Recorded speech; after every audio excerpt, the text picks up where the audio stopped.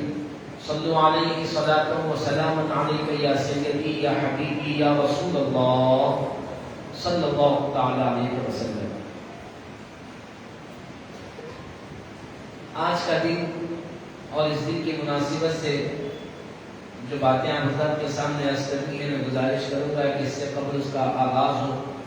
درمیان میں کچھ جگہ باقی ہے، وہ حضرات تھوڑا سا آگے تشریف لا لیں تاکہ بعد میں تاخیر سے آنے والے لوگوں کو بھی بیٹھنے کا موقع ملے، کیونکہ دیر سے آنے والے حضرات جگہ کی تلاش کی ادھر ادھر دیکھ رہے ہیں.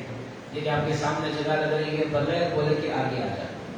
اگر جگہ نہیں ہے تو حرکت نہ کریں، جگہ ہے تو امیڈیٹ موو، فوری حرکت کرے تاکہ جگہ بن جائے. اور یہ ہمارے شریعت مطہرہ میں دینی محافل میں بیٹھنے کے جو آداب لکھے گئے ہیں اس میں اس پر بڑا زور دیا گیا ہے کہ جب کبھی بھی دینی محفل میں بیٹھے تو بالکل قریب ہو کر ایک دوسرے کو لگ کر بیٹھے.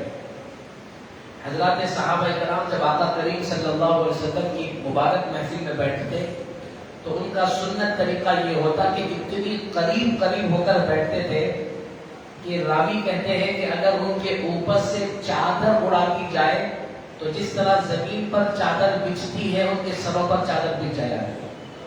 اس قدر قریب ہو کر صحابہ کرام بیٹھتے اور آقا کریم صلی اللہ علیہ وسلم کے بیٹھنے کو دیکھ کر خوش ہوتے اور ارشاد فرماتے ہیں کہ تمہارا بیٹھنا دیکھ کر مجھے اچھا لگتا ہے، کیونکہ جب تم ایسا قریب بیٹھتے ہو تو شیطان کی مجال نہیں کہ تمہاری محفل میں آ سکے.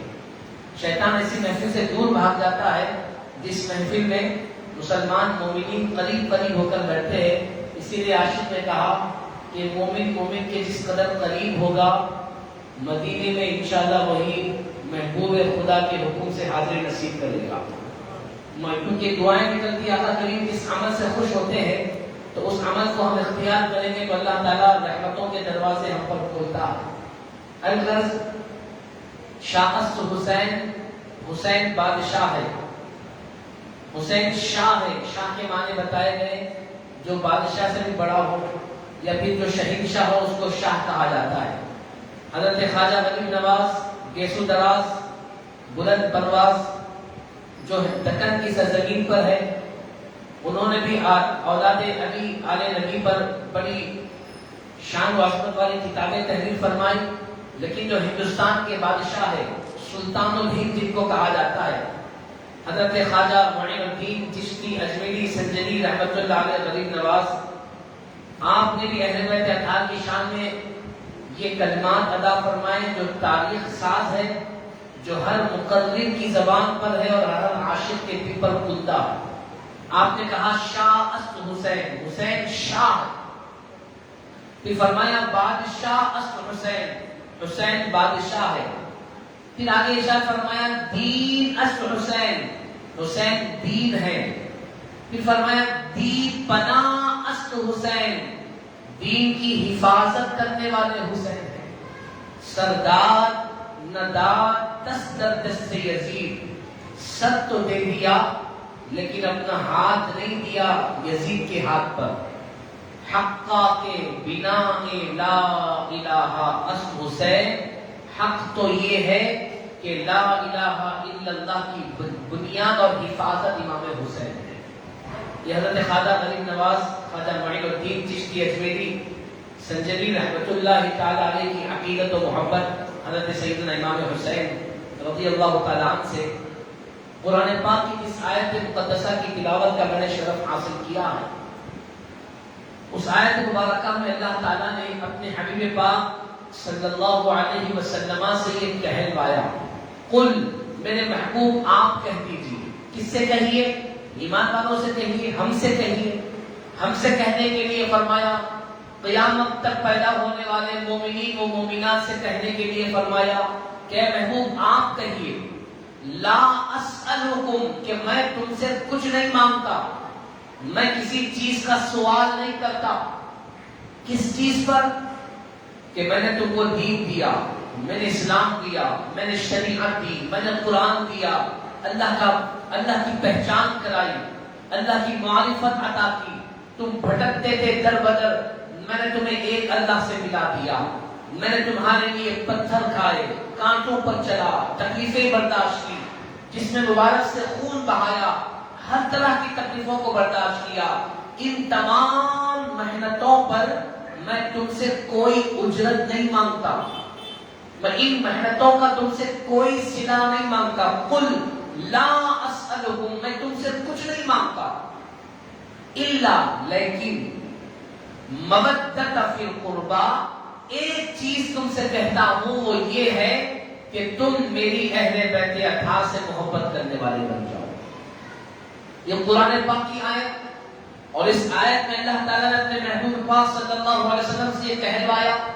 ایمان والوں کے لیے اس آیت کی تفسیر میں مفسرین نے فرمایا کہ اس آیت مبارکہ کی روشنی میں یہ بات عیاں ہو گئی کہ اہل ایمان پر اہل بیت اطہار کی محبت و مودت اسی طرح لازم ہے جس طرح ایمان کو باقی رکھنے کے لیے دیگر چیزیں ضروری ہیں۔ جس طرح دیگر چیزوں سے ایمان کی بقا ہوتی ہے، حفاظت ہوتی ہے، عقائد کے معاملے میں اگر دیکھا جائے تو قیامت کو ماننے سے ایمان ملتا ہے، آخرت کو ماننے سے ایمان ملتا ہے، فرشتوں کو ماننے سے ایمان ملتا ہے، قبر کی تعلق سے ایمان نصیب ہوتا ہے، اور موت کا یقین رکھنے پر ایمان ہوتا ہے، بعد میں حساب و کتاب ہوگا، جنت ملے گی، یہ تمام چیزوں پر عقیدہ رکھنے سے ایمان ملتا ہے۔ تو فرمایا جس طرح ان بنیادی عقیدوں کے رکھنے کے بعد ہی بندہ مومن کہلاتا ہے، فرمایا اہل بیت اطہار سے محبت کرنے کے بعد بھی وہ بندہ مومن کہلاتا۔ اگر کوئی بندہ دیگر عقائد پر مکمل ایمان لائے لیکن اہل بیت اطہار کی محبت باقی دل میں نہ رہے تو پھر اس کا ایمان مکمل نہیں ہو سکتا۔ قل لا اسألکم علیہ اجرا الا المودۃ فی القربا، کہ میں تم سے میری اہل بیت اطہار، میری عطرت، میری آل کی محبت کا سوال کرتا ہوں۔ اب اس آیت مبارکہ کو مد نظر رکھتے ہوئے آپ ایک تصور کر لیں کہ اہل بیت اطہار کون سی شخصیات ہیں، وہ کون بزرگ شخصیات ہیں جن کو اللہ سبحانہ و تعالیٰ نے جن کی محبت کو ایمان والوں پر لازم قرار دیا، جن کی محبت دل میں رکھنے پر رسول اللہ خوش ہوتے ہیں اور اللہ خوش ہوتا، اور جن کی محبت دل میں رکھنے سے اللہ تعالیٰ اس بندے سے محبت کرتا، اور جن سے بغض رکھنے پر رسول اللہ بھی ناراض ہوتے ہیں اور اللہ بھی ناراض ہو جاتا۔ محبت سے کامیابی ہے، بغض سے ناکامی ہو، آخرت کی تباہی و بربادی۔ تو ان میں سب سے بڑے بزرگ شخصیات جس کو کہا جائے وہ ہے 5 لوگ جن کو ہم پنچتن کہتے ہیں. یہ پنچتن کا جو لفظ ہے یہ کوئی شیعوں کی طرف سے ایجاد کیا ہوا نہیں ہے.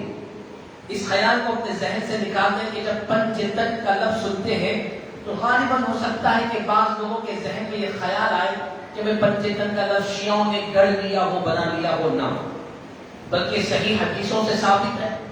آقا کریم صلی اللہ علیہ وسلم نے خود ارشاد فرمایا. اور یہ 5 شخصیتیں کون ہیں؟ پہلے وہ سن لیں. سب سے پہلے ہیں میرے اور آپ کے پیارے آقا صلی اللہ علیہ وسلم. دوسرے ہیں حضرت سیدنا مولا علی رضی اللہ تعالیٰ عنہ. تیسرے ہیں سیدہ کائنات سیدہ طیبہ فاطمہ الزہرا رضی اللہ تعالیٰ عنہا.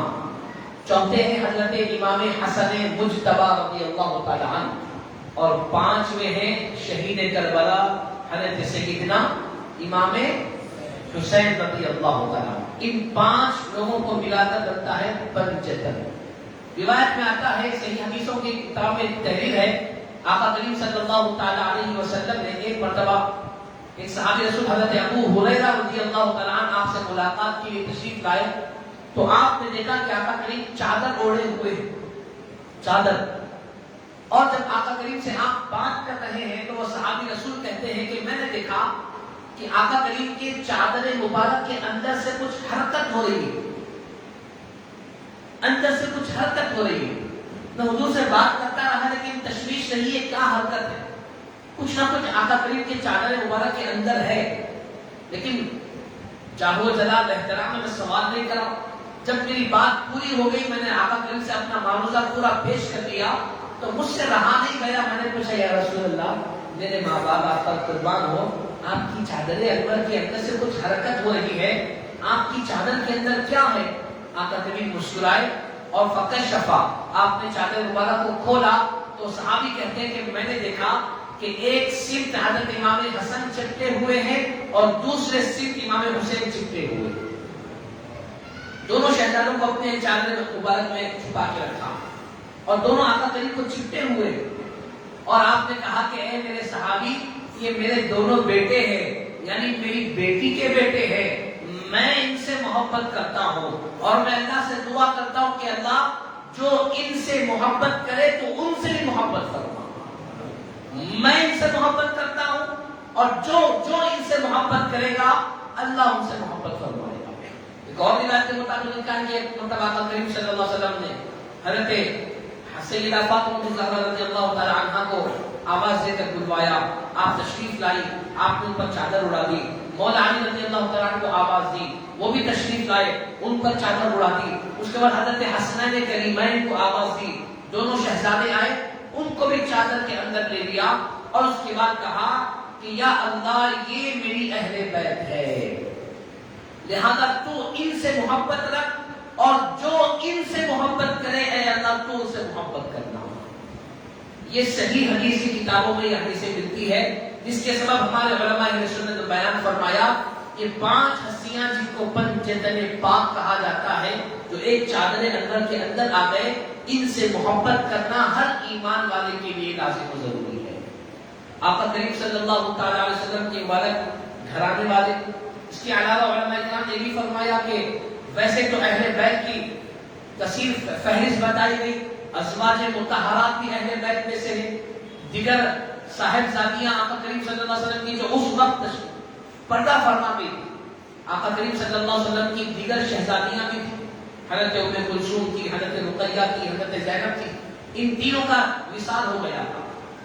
اگر یہ تینوں بھی زندہ رہتی تو آقا کریم ان کو بھی چادر میں لے لیتے. صرف سیدہ فاطمہ الزہرا رضی اللہ تعالی عنہا باقی تھی، تو لہذا دیگر جو آپ کی شہزادیاں وہ بھی اہل بیت ہیں، ازواج مطہرات بھی اہل بیت ہیں، دیگر جو بیٹے نواسے نواسیاں پوترے پوتریاں وہ بھی اہل بیت ہیں. لیکن یہ 4 لوگ آقا کریم کو ملا کر 5، آقا کریم کو چھوڑ کر 4 لوگ جو ہے کہ خاص مقام و مرتبہ حدیثوں میں وارد کیا گیا. اور اس کے علاوہ بتایا یہ گیا ہے کہ حضرت حسنین کریمین، حضرت امام حسن مجتبی اور حضرت امام حسین رضی اللہ تعالیٰ عنہ، ان دونوں کو اللہ سبحانہ و تعالیٰ نے ایسی نعمتوں سے مالا مال فرمایا کہ جیسی نعمتیں ہر کسی کو نہیں. ویسے اللہ پاک نے ہر مومن کو نعمتوں سے مالا مال کیا، ہم کو اللہ پاک نے کتنی نعمتیں عطا فرمائی ہم گن سکتے ہیں؟ بزرگوں نے لکھا ہے بالکل آپ ایک بات جس میں پوری بات سمجھ میں آ جائے میں وہ عرض کرتے ہوئے آگے بڑھوں گا کہ بزرگوں نے لکھا ہے کہ اللہ کی بے شمار ان گنت نعمتیں ہیں. ان میں سے ایک نعمت کا ہم تصور کریں تو فرمایا یہ جو سانس ہمارے اندر جا رہی ہے وہ بھی اللہ کی نعمت ہے اور جو سانس باہر نکل رہی ہے وہ بھی اللہ کی نعمت ہے. کیونکہ اگر سانس اندر جائے باہر نہ آئے بندہ ختم ہو جاتا ہے اور سانس باہر آئے اندر نہ جائے تب بھی بندہ ختم ہو جاتا ہے. تو سانس کا لینا بھی نعمت ہے اور سانس کا چھوڑنا بھی نعمت ہے. تو آپ اندازہ کریں کہ ہم اپنی زندگی میں کتنے کروڑ مرتبہ اس نعمتوں کو حاصل کر رہے ہیں. ایسی ان گنت نعمتیں اللہ پاک نے عطا فرمائی اور ہم سے بڑھ کر جو اللہ کے نیک بندے ہیں ان کو بھی اللہ نے نعمتیں عطا فرمائی. اولیاء کرام ان کا مقام و مرتبہ بڑھا ان کو اور نعمتیں اللہ پاک نے عطا فرمائی. جو تابعین ہیں جو ائمہ ہیں جو اہل بیت اور دیگر صحابہ کرام ہیں ان کو بھی اللہ پاک نے نعمتیں عطا فرمائی. لیکن حضرات حسنین کریمین کو بھی اللہ نے یہ تمام نعمتیں عطا فرمائی. اس کے باوجود ایک اور اضافہ نعمتیں اللہ پاک نے عطا فرمائی. اور وہ نعمتیں کیا ہیں؟ فرمایا وہ نعمتیں یہ ہے کہ اللہ سبحانہ و تعالیٰ نے اپنے حبیب کے ذریعے سے حضرات حسنین کریم کو جو نعمتیں عطا فرمائی وہ یہ ہے کہ جب حضرت امام حسن مجتبی رضی اللہ تعالیٰ عنہ پیدا ہوئے آقا کریم کو خبر ملی حضور خوشی خوشی سیدہ فاطمہ الزہرا کے گھر میں تشریف لائے اور شہزادے کو گود میں لیا اذان دی. اس کے بعد حضرت علی سے کہا کہ اے علی تم نے اس کا نام کچھ سوچا؟ تو حضرت علی نے کہا ہاں یا رسول اللہ میں نے نام سوچا ہے. کہا کیا نام؟ کہا میں نے اس کا نام حرب رکھا. حرب یعنی جنگ کرنے والا بہادر طاقتور. تو آقا کریم صلی اللہ علیہ وسلم نے فرمایا کہ نہیں علی اس کا نام حرب نہیں ہے اس کا نام حسن ہے. آقا کریم صلی اللہ علیہ وسلم فرمایا حضرت علی نے کہا کہ رسول اللہ ٹھیک ہے حسن ہے. اس کے بعد ایک سال کے سال میں حضرت امام حسین رضی اللہ تعالیٰ عنہ کی ولادت ہوئی. آقا کریم کو خبر ملی آقا کریم تشریف لائے خوشی خوشی گود میں لیا شہزادے کو اذان دی. اس کے بعد کہا کہ اے علی تم نے کچھ نام سوچا؟ تو مولا علی نے کہا کہ ہاں یا رسول اللہ میں نے نام سوچا حرب. جو حسن کا سوچا تھا آپ نے حسن کہا تو حسن رکھ دیا. پھر اب میں نے حرب سوچا تو آقا کریم مسکرائے کہا کہ نہیں علی اس کا نام حرب نہیں اس کا نام حسین ہے. آقا کریم فرمایا کہ اے علی بڑے کا نام حسن دوسرے کا نام حسین اور یہ نام میں نے نہیں رکھا بلکہ اللہ نے آسمانوں سے بھیجا. یہ حسن اور حسین یہ دو ایسے نام ہیں کہ روئے زمین پر آنے سے پہلے کسی بھی بچوں کے نام نہیں رکھے گئے. جس طرح میرا نام محمد ہے اور مجھ سے پہلے کسی کا نام محمد نہیں رکھا گیا بالکل اسی طرح میں نے ان شہزادوں سے پہلے کسی کا نام بھی حسن اور حسین نہیں رکھا گیا. یہ اللہ کا پسندیدہ نام ہے یہ اللہ کے پسند کیے ہوئے نام ہیں حسن اور حسین. یہ نعمت اللہ پاک نے ان دونوں شہزادوں کو عطا فرمایا. دوسرا فرمایا بزرگوں نے کہ لوگوں کا بچپنا ہی ہے چھوٹی سی عمر ہے.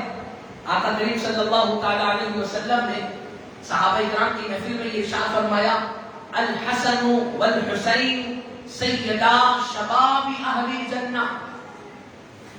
ایسی بشارت کسی اور کو نہیں ملی.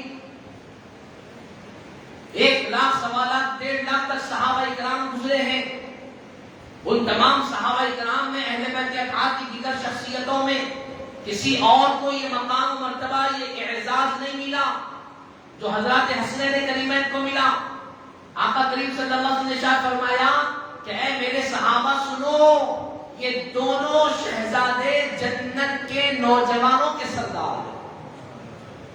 بچپنے میں کم عمری میں یہ اعلان کیا جا رہا جنت میں جانے والے عشرہ مبشرہ تو ہے جس کے نام یہاں پر لکھے ہوئے 10 صحابہ کرام جن کو جنتی ہونے کی بشارت دی گئی. جنتی بشارت ہونا اور بات ہے جنت کے نوجوانوں کی سرداری ملنا. جنت میں جانا تو ہے ہی جنت میں جتنے نوجوان ہوں گے ان تمام نوجوانوں کے سردار حسنین کریمین ہوں گے. اب یہاں پر ایک اور بات آپ کے سامنے میں عرض کروں تاکہ بات کلیئر ہو جائے. روایت میں لکھا ہے کہ جب بندہ کسی بھی عمر میں انتقال کرے گا اگر وہ جنتی ہوگا تو حشر کے میدان میں اس کو جوان کر کے جنت میں داخل کیا جائے گا. ایک خاتون آقا کریم صلی اللہ علیہ وسلم کی بارگاہ میں ہے جو سرکار سے بڑی محبت کرتی تھی. آ کر عرض کرنے لگی یا رسول اللہ میں جنت میں جاؤں گی یا نہیں جاؤں گی؟ آقا کریم مسکرائے اور مسکرا کر کے کہا کہ تو جنت میں نہیں جائے گا. اور جیسا ہی اس نے آقا کریم کے الفاظ سنے خوب رونے لگے. دھاڑ کیونکہ آقا کریم کا ارشاد حضور نے جب فرما دیا رونے لگی، خوب غم کرنے لگی. آقا کریم نے فرمایا کہ کیوں رو رہی ہے؟ کہا کہ آپ مجھے یہ کہہ دیا. آقا کریم نے فرمایا کہ بات تو پوری سن لو. بات یہ ہے کہ تم بوڑھی ہو، بوڑھے جنت میں نہیں جائیں گے.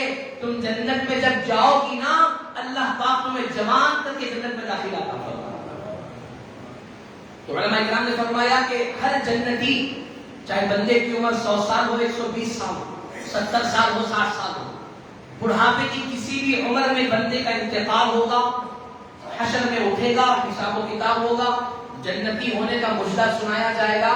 جب اس کی جنت میں انٹری کا وقت آئے گا اس کو جوان، ہٹا کٹا، صحت مند، پورے بیماریوں سے پاک صاف کر کے جنت میں داخلہ کرایا جائے.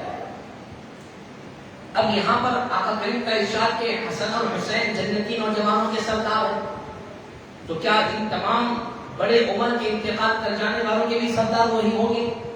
کیا حضرات صحابہ اکرام نے ابو بکر صدیق رضی اللہ تعالیٰ عنہ کا بڑا مرتبہ، ان کے بعد فاروق اعظم کا مرتبہ، ان کے بعد عثمان غنی کا مرتبہ، ان کے بعد خود ان کے بابا سیدنا مولا علی شیر خدا کا مرتبہ، تو وہ بھی جب جوان ہو کر جنت میں جائیں گے تو کیا یہ ان کے بھی سردار ہوں گے؟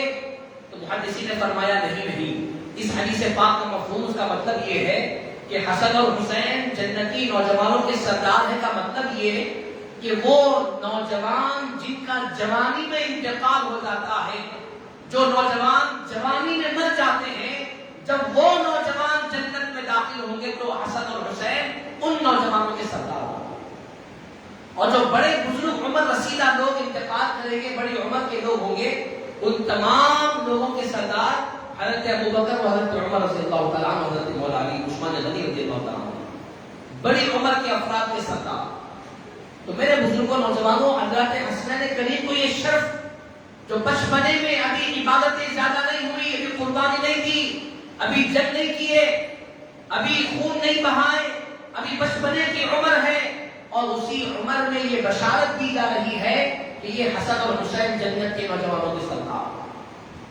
اور فرمایا علماء کرام نے کہ ایک اور اعزاز یہ حاصل ہے کہ سادات اکرام، سیدوں کی جو نسل ہے، کیونکہ آقا کریم صلی اللہ علیہ وسلم کہ کوئی شہزادے نہیں کہ آقا کریم کے شہزادوں سے سیدوں کی نسل چلتی، بلکہ روایت میں یہاں تک لکھا ہے کہ آپ کے ایک شہزادے حضرت ابراہیم رضی اللہ تعالیٰ عنہ، آقا کریم صلی اللہ علیہ وسلم کے شہزادے، آقا کریم ایک مرتبہ ان کو ایک گود میں لے کر بیٹھے اور دوسری گود میں حضرت امام حسین کو لے کر بیٹھے. دونوں چھوٹے، حضرت ابراہیم آقا کریم کے شہزادے، آقا کریم کے بیٹے، اور حضرت امام حسین دونوں کو گود میں لے کر آقا کریم بیٹھے، دونوں سے لاڈ فرما رہے ہیں، پیار فرما رہے ہیں. حضرت جبریل امین تشریف لائے اور آ کر کے عرض کیا یا رسول اللہ، آپ کا ایک شہزادہ ہے، دوسرا شہزادی کا شہزادہ یعنی آپ کا نواسا ہوں، آپ ان دونوں سے بڑی محبت کرتے ہیں، اللہ تعالیٰ نے مجھے بھیجا ہے اور اللہ تعالیٰ یہ ارشاد فرماتا ہے کہ آپ ان دو میں سے کسی ایک کو چن لیں، جس کو چنیں گے وہ زندہ رہے گا اور جس کو چھوڑیں گے اس کا انتقال ہو جائے گا. یہ دو میں سے کوئی ایک رہے گا.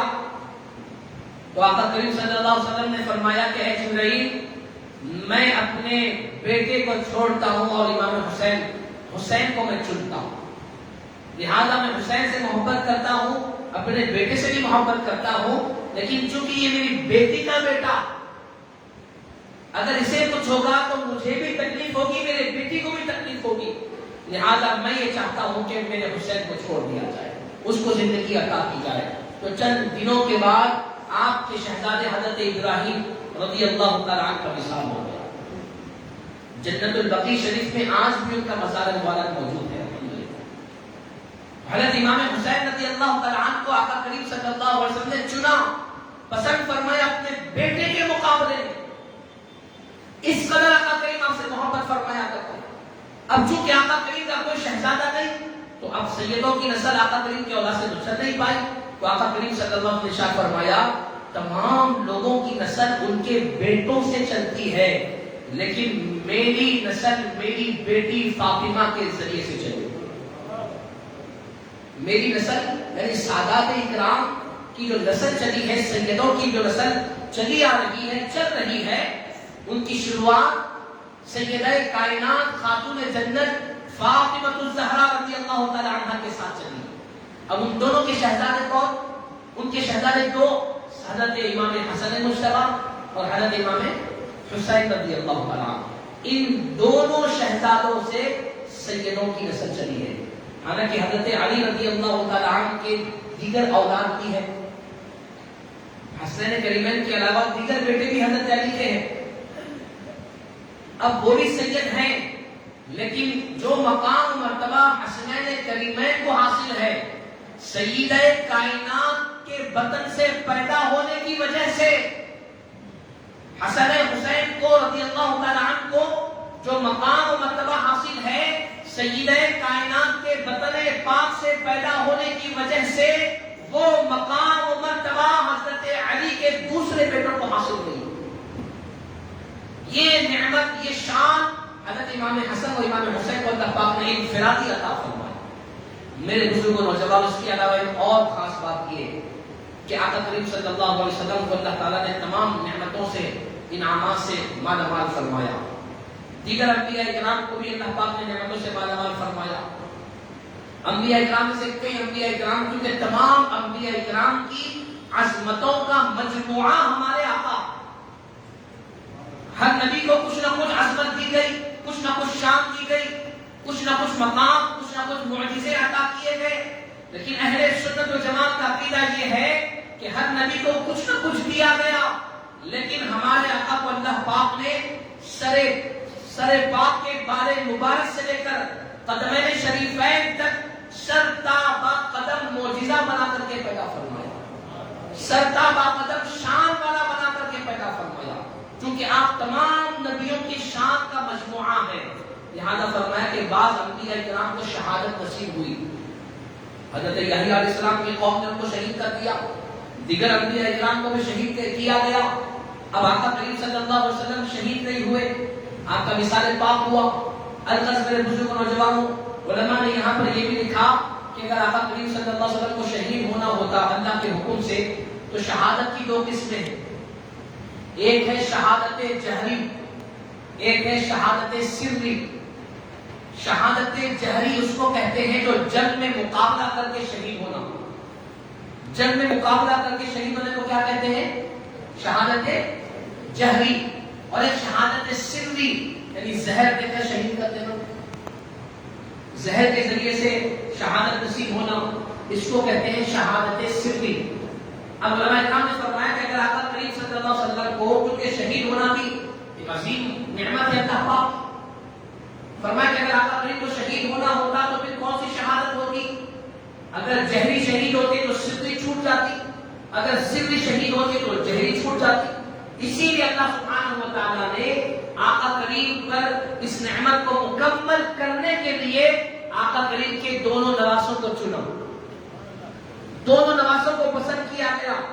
ایک نواس امام حسن رضی اللہ تعالیٰ عنہ کو زہر کے ذریعے سے یعنی شہادت سری سے مالا مال کیا گیا، اور دوسرے نواس امام حسین کو جنگ کے میدان میں یعنی شہادت جہری کے ذریعے سے مالا مال کیا گیا، اور ان دونوں شہزادوں کے ذریعے سے اللہ پاک نے اس نعمت کو بھی پورا فرما دیا۔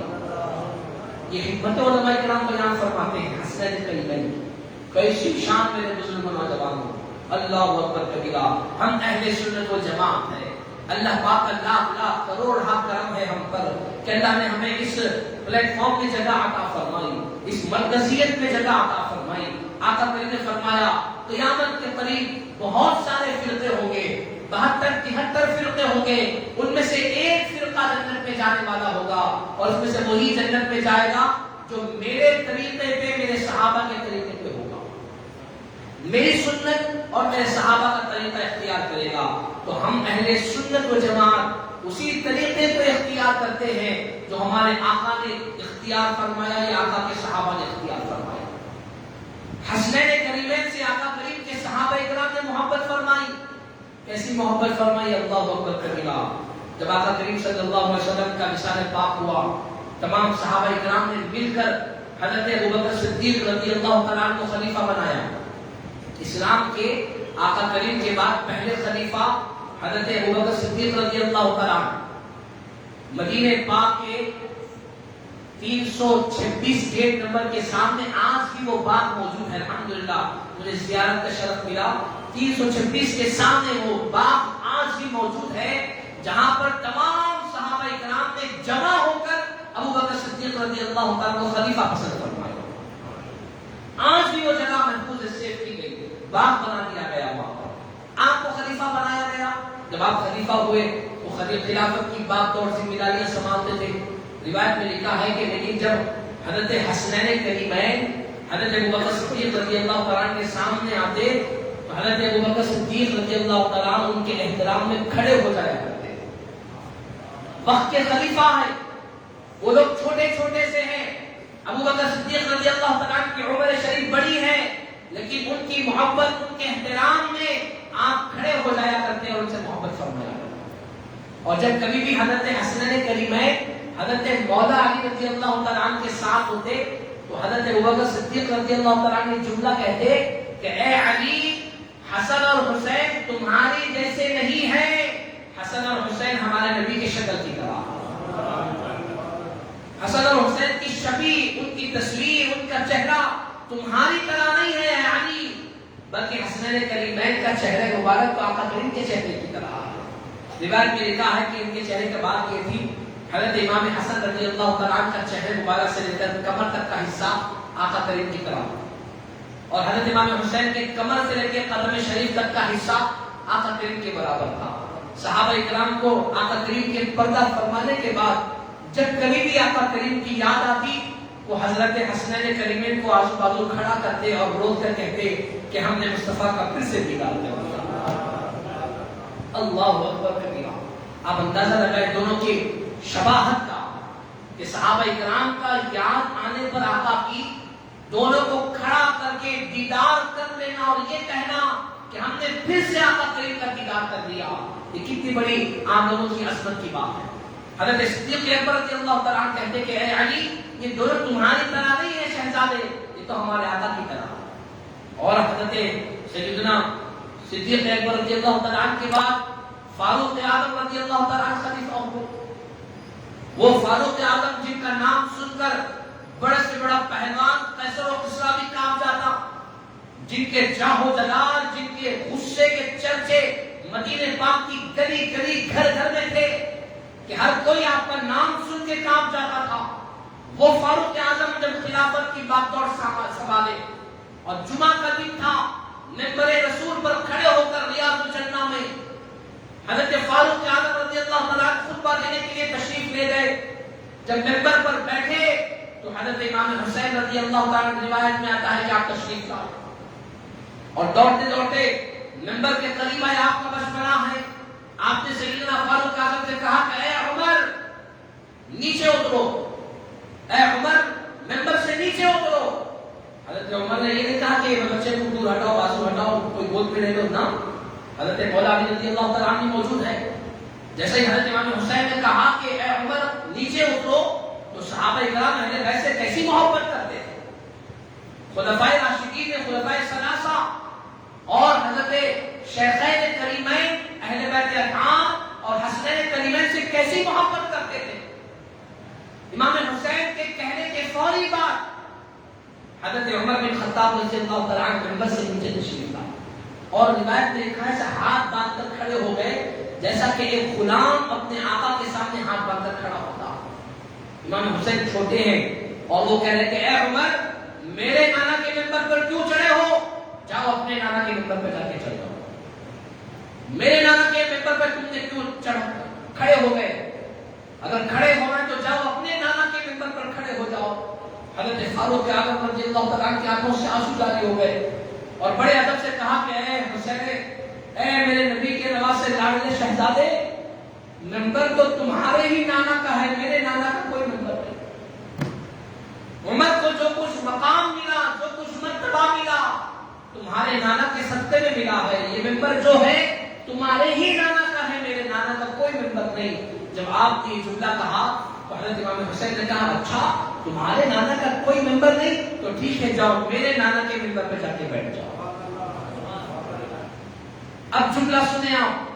جب امام حسین نے کہا کہ جاؤ میرے نانا کے ممبر پر بیٹھ جاؤ تو حضرت عمر بن خطاب رضی اللہ تعالیٰ عنہ کی شان اور آپ کا بیہیویئر بدل گیا, آپ کی چلن بدل گئی, اور آپ نے بڑے ہی خوشی و مسرت کے انداز میں چلتے ہوئے ممبر پر تشریف لے گئے اور بیٹھ کر مسکراتے ہوئے کہا کہ مجھے یہاں پر صدیق اکبر نے بٹھایا تھا, اور پھر حسین کے کہنے پر میں نیچے اترا, اب میں پھر حسین کے کہنے پہ چڑھا ہوں. اب کوئی طاقت موت کے علاوہ عمر کو یہاں سے نہیں اتار سکتی.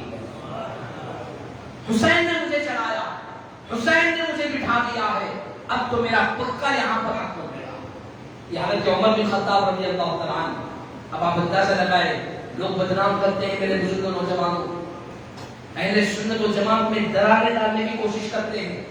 اہل سنت و جماعت کے پاس صحابہ اکرام کی بھی محبت ضروری ہے, اہل بیت اطہار کی بھی محبت ضروری ہے. نہ ہم گھر والوں کو چھوڑیں گے نہ در والوں کو چھوڑیں گے. اہل بیت اطہار گھر والے ہیں, صحابہ اکرام در والے ہیں. ہمارے بزرگوں نے, ہمارے اولیاء نے, ہمارے علماء نے ہمیں یہ تعلیم دی, کہا کہ اگر اہل سنت و جماعت میں باقی رہنا چاہتے ہو تو نہ گھر والوں سے بغاوت کرو نہ در والوں سے بغاوت کرو. دونوں کی محبت کو اپنے دل میں لے کے چلنا, یہی اہل سنت و جماعت ہے. ایک اور واقعہ لکھا ہے علماء کرام نے کہ ایک مرتبہ کوئی وفد باہر کے ملک کا فاروق اعظم رضی اللہ عنہ سے ملنے, خاص بات چیت کرنے کے لیے آیا. آپ ایک کمرے میں گئے اور باہر آ کر اپنے خادم سے کہا کہ دیکھو کسی کو بھی اندر آنے مت دینا, کسی کو بھی اندر آنے مت دینا, بڑی خاص میٹنگ چل رہی ہے, لہذا کسی کو اندر آنے مت دینا. آپ اندر تشریف لے گئے, خادم باہر کھڑا ہوا ہے, گارڈ کہیں آپ, نگران کار کہیں, جو بھی کہیں. اتفاق سے ملاقات کرنے کے لیے, کچھ بات کرنے کے لیے آپ کے بیٹے حضرت عبداللہ بن عمر رضی اللہ تعالیٰ عنہ تشریف لائے. خادم نے کہا کہ اندر جانے کی اجازت نہیں ہے, امیر المومنین نے منع کر دیا کسی کو اندر نہیں بھیجنا. تو آپ کے بیٹے خاموش کھڑے ہو گئے, بھائی جب بابا نے منع کر دیا تو میں کیسے جاؤں. آپ کے بیٹے وہاں پر کھڑے تھے. حضرت امام حسین رضی اللہ تعالیٰ کو ملاقات کرنا تھا. حضرت امام حسین رضی اللہ تعالیٰ عنہ تشریف لائے اور آ کر کے دیکھا کہ آپ کے امیر المومنین کے بیٹے عبداللہ بن عمر کھڑے ہوئے ہیں. تو آپ نے خادم سے پوچھا کہ بھائی کون ہے, کہاں ہے حضرت. کہا کہ اندر ہے, کوئی وفد آیا ہے, لہذا ملاقات کے لیے کہا کسی کو آنا نہیں ہے, لہذا بس اتنا سن کر امام حسین رضی اللہ تعالیٰ عنہ تشریف لے کے چلے. جب سیدنا فاروق اعظم رضی اللہ تعالیٰ عنہ باہر تشریف آئے تو آپ کے بیٹے نے ملاقات کی. خادم نے کہا کہ امیر المومنین آپ کے شہزادے تو آئے ہی ہیں, حضرت امام حسین بھی آئے تھے. انہوں نے صرف پوچھا کہ کون ہے, کیا ہے, میں نے کہا مصروف ہے, وہ چلے گئے. تو حضرت امام حسین رضی اللہ تعالیٰ عنہ کے آنے کی خبر جیسے ہی سنے, حضرت عمر بن خطاب رضی اللہ تعالیٰ عنہ بے چین ہو گئے. کہا کہ تم نے انہیں اندر کیوں نہیں بھیجا, تم نے میرے پاس بھیج دیتے. خادم کہا مجھے معاف کرے, مجھے پتا نہیں تھا. حضرت امام حسین رضی اللہ تعالیٰ عنہ کو تلاش کرنے کے لیے عمر بن خطاب چل پڑے. گھر پر پہنچے, دروازہ کھٹکھٹایا, امام حسین تشریف لائے. کہا کہ شہزادے آپ مجھ سے ملاقات کے لیے آئے تھے, ملاقات کیوں نہیں فرمائی. حضرت امام حسین نے کہا کہ اے امیر المومنین عمر بن خطاب, اے چچا میں کیسے آتا, آپ کے خود کے بیٹے باہر دروازے میں کھڑے ہوئے تھے, آپ کے خود کے بیٹے کو اندر جانے کی اجازت نہیں تھی, تو میں کیسے آتا. اتنا کہنا تھا. عمر بن خطاب رضی اللہ تعالیٰ کی آنکھوں سے آنسو جاری ہو گئے. آپ جذبات میں آئے اور اپنے عمامے کو اتار کر امام حسین کے قدموں میں رکھ دیا اور کہا کہ میرے بیٹے کی آنکھ سے کیا مثال, میرا بیٹا کہاں اور آپ کا, میرا بیٹا کدھر اور آپ کدھر. کیا میرے بیٹے کا نانا محمد عربی رسول اللہ صلی اللہ علیہ وسلم, کیا میرے بیٹے کے نانی کا نام خدیجہ الکبریٰ ہے, کیا میرے بیٹے کی والدہ کا نام فاطمہ الزہرا ہے. اے حسین الشباب, یہ آپ نے کیا کیا. کہاں آپ کہاں میرا بیٹا، میں اور آپ میرا بیٹا دونوں آپ کے غلام، آپ نے امانہ اتار کر آپ کے قدموں میں رکھ دیا۔ حضرت امام حسین رضی اللہ تعالیٰ نے نام اٹھایا، کہا کہ چچا اتنے پریشان نہ ہو، بس ایسی ملاقات کے لیے آیا تھا، کوئی خاص بات نہیں۔ یہ محبت حسنین کریمین سے صحابہ کرام کو آپ اندازہ نہیں کر سکتے، ایسی والہانہ محبت صحابہ کرام کیا، اور کیوں نہ کرے صحابہ کرام۔ بھئی آقا کریم کے غلاموں میں سب سے وفادار جماعت اگر کوئی ہے تو وہ صحابہ کرام کی ہے، اور جن سے صحابہ آقا کریم محبت کرے ان سے صحابہ محبت نہ کریں، یہ نہیں ہو سکتا۔ لہذا شروع زمانے سے صحابہ کرام سے لے کر آج تک اہل سنت و جماعت کی لازم ہے کہ ہم آقا کریم کی اہل بیت سے بھی محبت کریں گے، صحابہ کرام سے بھی محبت کریں گے، اس میں کوئی کمپرومائز نہیں ہوگا۔ اگر کوئی اپنے آپ کو سنی بتا کر کسی ایک صحابی کی بھی شان میں گستاخی کرے گا، وہ بدبخت ہے، لعین ہے، کذاب ہے، وہ فریبی ہے، دھوکے باز ہے۔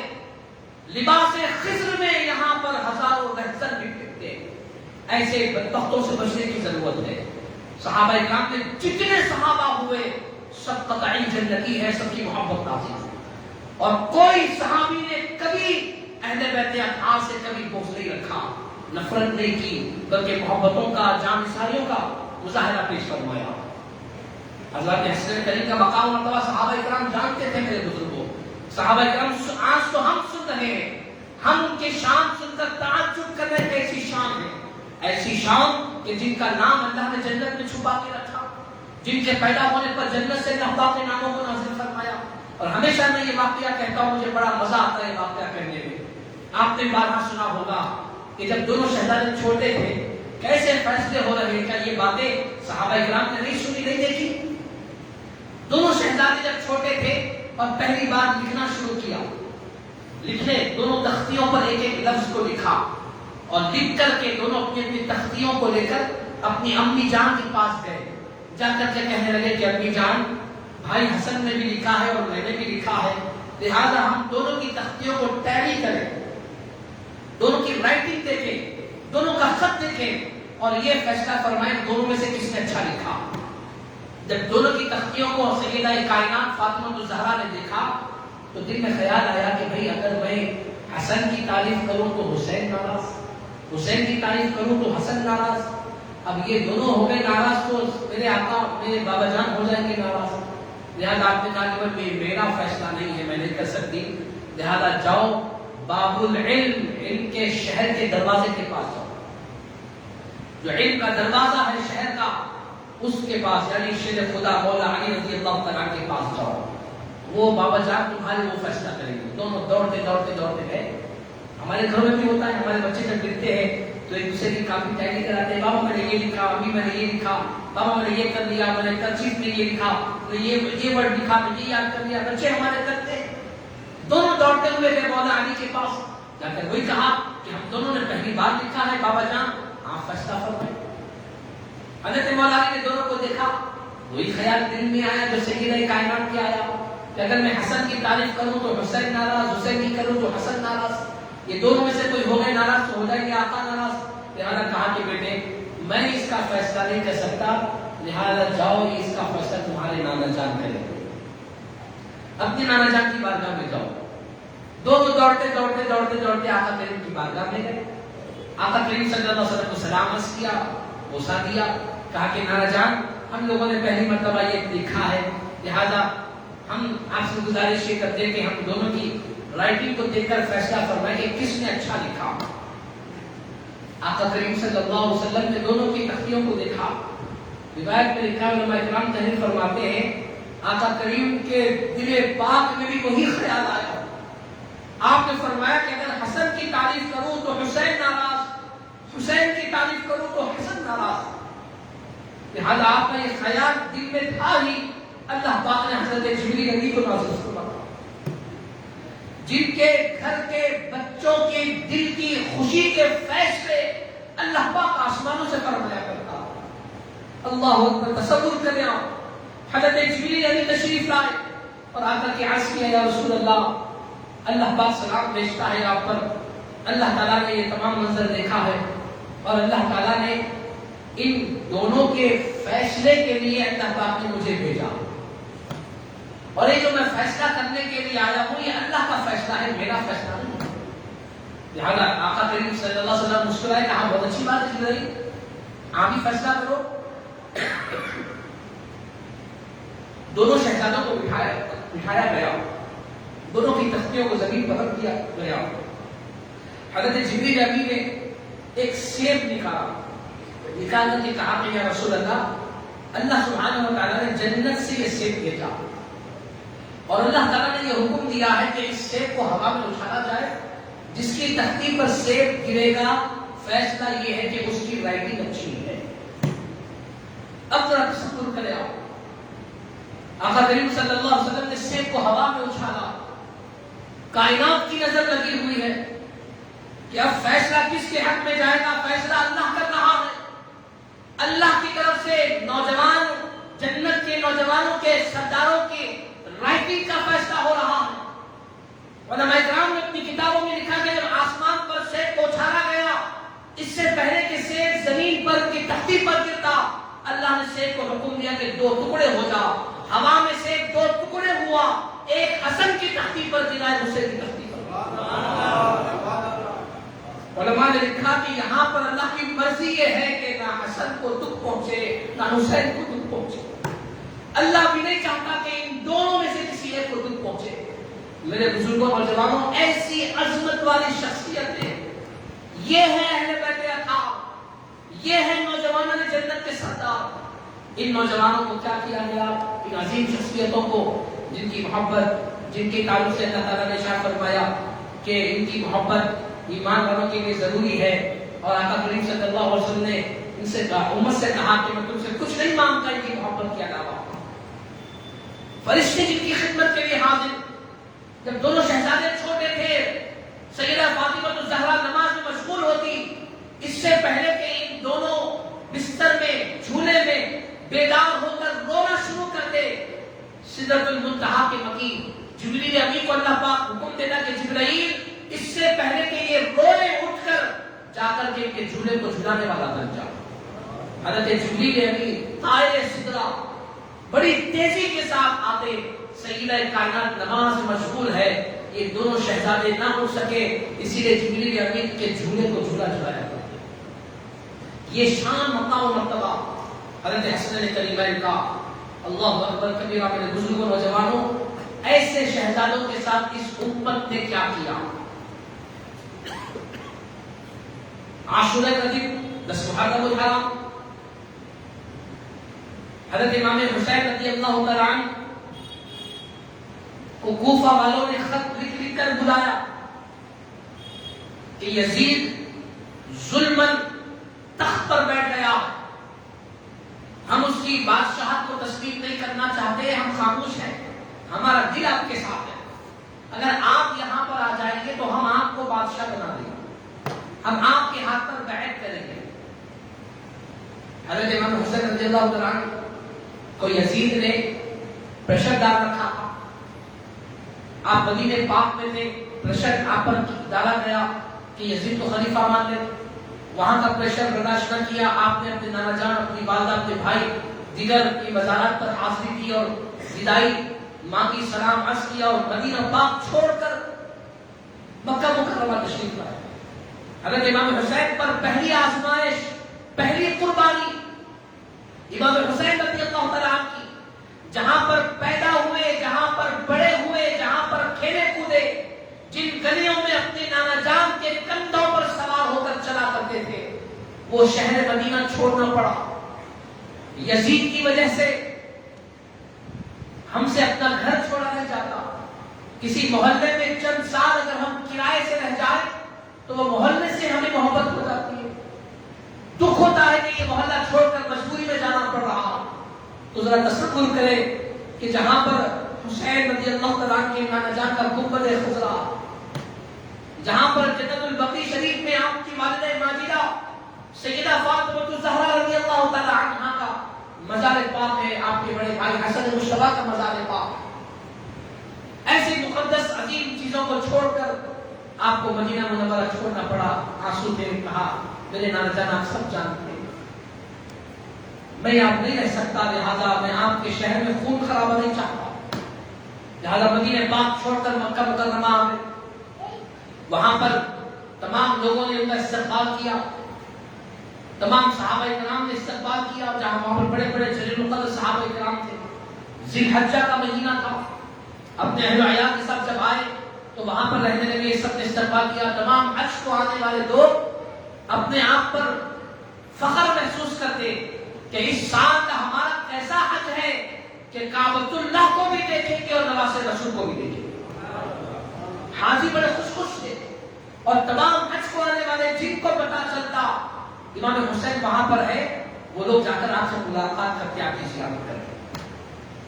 لہذا جب آپ مکہ میں پہنچے تو کوفہ کے لوگوں نے خط لکھے, لیٹرز. روایت میں لکھا ہے کہ بعضوں نے لکھا کہ تقریباً 20 سے 21 ہزار لیٹرز آپ کو ملے کہ آپ یہاں پر آ جائیے, کوفہ کو آ جائیے, کوفہ کو آ جائیے, ہم یزید کو بادشاہ نہیں بنانا چاہتے, آپ آ جائیں, آپ آ جائیں. بعض لیٹر میں یہاں تک انہوں نے لکھا کہ اگر آپ نہیں آئیں گے تو ہم بروز قیامت آپ کے نانا جان سے آپ کی شکایت کریں. اب ان تمام چیزوں کو دیکھ کر آپ نے فیصلہ کر لیا کہ میں جاؤں گا. صحابہ کرام نے روکا, حضرت عبداللہ بن زبیر نے, حضرت عبد الرحمن بن ابو بکر, جلیل القدر صحابہ کرام کے شہزادے وہاں پر کے لوگوں نے روکا, کہا کہ مت جائے, کوفی لا یوفی, کہ کوفہ والے وفادار نہیں ہیں, مت جائیں. کہا کہ بھائی وہ لوگ بلا رہے ہیں, لیٹرز میرے پاس, وہ لوگ کہہ رہے ہیں کہ ہم آپ کو اپنا خلیفہ بنائیں گے. کہا ٹھیک ہے, آپ اپنی تسلی کے واسطے, ہماری تسلی کے واسطے کسی ایک قاصد کو بھیجیں, وہ قاصد جا کر وہاں کی کنڈیشن دیکھے گا, اگر ٹھیک ہے تو جائے, اگر ٹھیک ہے تو نہ جائے. ٹھیک ہے. حضرت مسلم بن عقیل حضرت امام حسین کے چچا زاد بھائی تھے, ان کو بھیجا کہ جاؤ, جا کر وہاں کا سچویشن دیکھو کیا ہے. آپ اپنے دونوں شہزادوں کو لے کر گئے. حضرت مسلم بن عقیل, جیسے کوفہ والوں کو معلوم ہوا کہ حضرت مسلم بن عقیل آ رہے ہیں, تو ایک ملاقات میں, پہلی ملاقات میں 10,000 لوگوں نے حضرت مسلم بن عقیل پر ہاتھ پر بیعت کی ہاتھ ملائے اور کہا کہ ہم امام حسین کو بادشاہ بنانا چاہتے ہیں, ہم امام حسین کو اپنا خلیفہ بنانا چاہتے ہیں. ایک ملاقات میں 10,000 لوگوں نے, آپ تصور کریں کیسا منظر تھا ہوگا. حضرت مسلم بن عقیل نے جب یہ منظر جوش لوگوں کا دیکھا تو بڑے خوش ہوئے. آپ نے خط لکھا کہ میرے بھائی یہاں کے حالات بڑے سازگار ہیں, بڑے اچھے ہیں, لہٰذا آپ یہاں پر بالکل تشریف لا سکتے ہیں, یہ لوگ آپ کو اپنا خلیفہ بنا لیں گے. خط لکھ کر بھیج دیا. اب اس زمانے میں فون کا تو سسٹم تھا نہیں, میسج کا, خط جانے کئی دن, آنے کئی دن لگتے, خط لکھ کر بھیج دیے. اب یہاں پر یزید ملعون کو معلوم ہوا کہ مسلم بن عقیل آئے. اس نے ابن زیاد کو گورنر بنا کر کے بھیجا کہ جاؤ, جا کر کے وہاں پر مسلم بن عقیل کو قتل کر دو. ابن زیاد آیا, اس نے کوفہ والوں کے سامنے جا کر کے اعلان کیا کہ اگر کوئی بھی مسلم بن عقیل کے ہاتھ پر بیعت کرے گا اس کو کاٹ کے رکھ دیا جائے گا. کوئی بھی امام حسین کا نام لے گا اس کے خاندان کو کاٹ دیا جائے گا, اس کی گردن کو چوک پہ لٹکا دیا جائے گا. یہ اعلان کرنا تھا. پورے کوفہ والے بھاگے, ڈر کر پورے بھاگ گئے. حضرت مسلم بن عقیل کو گرفتار کیا گیا. حضرت مسلم بن عقیل کوئی معمولی نہیں تھے, اہل بیت میں سے تھے.